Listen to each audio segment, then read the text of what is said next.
it's important in intellectual property versus tangible property for software companies, SaaS companies, internet-based companies to think about how they mark their property and what are the fences between their properties and somebody else's property.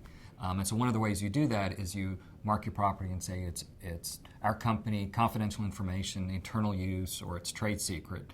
But marking it is really key so that your employees, maybe your customers, just people in general know that it's your property and not somebody else's.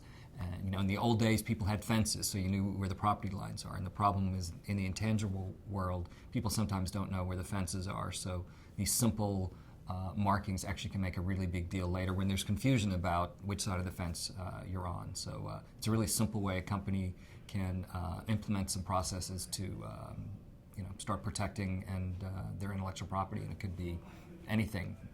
But the key is to think about it, mark it, and treat it, as something different from somebody else's property. And this is one way to do it.